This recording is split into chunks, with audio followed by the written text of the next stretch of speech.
All right, let's dive in. We're looking at crypto, and it's at a real crossroads right now. You've got fear, a lot of fear on one side. But then you look at the fundamentals, the actual tech, and it's telling a completely different story. So, it really all boils down to this one single number, 24. Seriously, you could make a case that this is the most important number in crypto today. But what on earth does it mean? Well, it means this, that 24, that's the score on the Crypto Fear and Greed Index. And get this, anything below 25 is officially extreme fear. So we're not just talking about a little bit of nervousness here. We're talking about a market that is just gripped by some serious anxiety. Okay, so that perfectly sets up our first section here, this whole climate of caution. Let's really dig into what this extreme fear looks like when you look at the actual data and figure out what's got investors so spooked they're just sitting on the sidelines. You know, even with all this fear, the numbers are still just mind-boggling. We're talking about a total crypto market cap of $3.43 trillion. But that little daily drop, that's what experts call ongoing consolidation. Basically, people aren't panic selling and running for the exits. But man, they are definitely tapping the brakes. Hard. All right, so let's get into the nitty-gritty and really dissect this downturn. We're going to look at the hard numbers, the stuff that's actually fueling all this fear in the market. And right away, here is a huge reason why everyone's on edge. Bitcoin, after hitting a recent peak, is down almost 20%. And when the biggest player in the game takes a hit that big, you better believe it sends shockwaves of uncertainty through the entire space. And what made that drop even more jarring is that it just flew in the face of all the historical trends. See, traders have this name for October. They call it Uptober, because it's usually a fantastic, super bullish month for Bitcoin. But this year, nope. It actually closed down 3.9%, just completely flipped expectations on their head and made everyone even more nervous.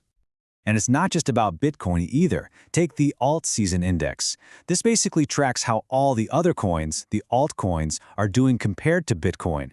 If that score hits 75, it's party time, it's an alt season, and everyone's excited. But right now, it's sitting at just 41. The message there couldn't be clearer. The excitement just isn't spilling over into the rest of the market. But here's where it gets really interesting. Inside this whole climate of fear, we're seeing this trend pop up. It's like a flight to safety, but it's happening inside of crypto. And that brings us to this idea of the Bitcoin anchor. Basically, why, when things get shaky, everyone seems to run back to the OG, the original cryptocurrency. I mean, just look at this. Bitcoin's dominance of the market is nearly 60%. Think about that.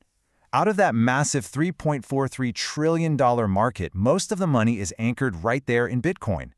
It's just proof that it's seen as that relative safe harbor when all the other seas get choppy. And you can see this playing out at the day-to-day numbers too.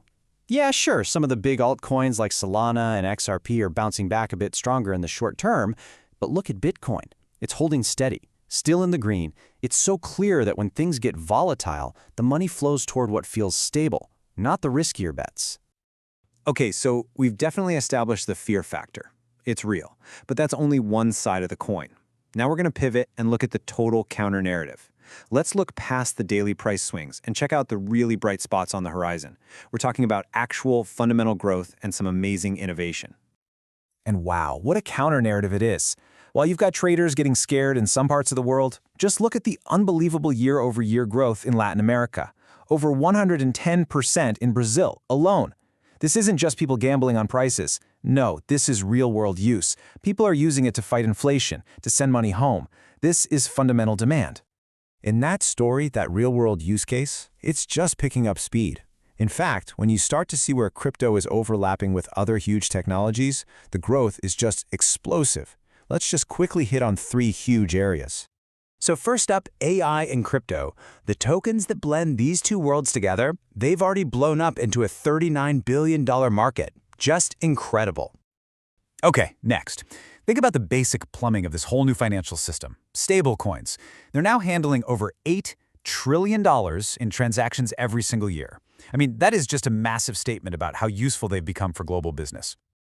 And finally, let's look ahead. The tokenization of real-world assets. We're talking about putting things like real estate or art or bonds on the blockchain. That's set to be a $50 billion market by the end of this year. And some people think it could be a $10 trillion market by 2030. Just wow. So this all brings us to the big finale. We're going to put these two powerful, competing forces, the fear versus the fundamentals, on the scales and ask the big question.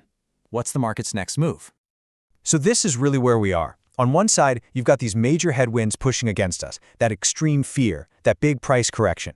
But on the other side, you have these incredible tailwinds pushing us forward, that booming global adoption, the crazy innovation. It really is a classic showdown, isn't it? Short-term feelings versus long-term facts. And so that leaves us with a million-dollar question. The market sentiment, the feeling, is telling us everyone's scared. But the technology, the fundamentals, are screaming that they're building the future. So which one of those voices is going to be louder in the coming months? That, right there, is the crossroads where crypto stands today. Thanks for tuning in.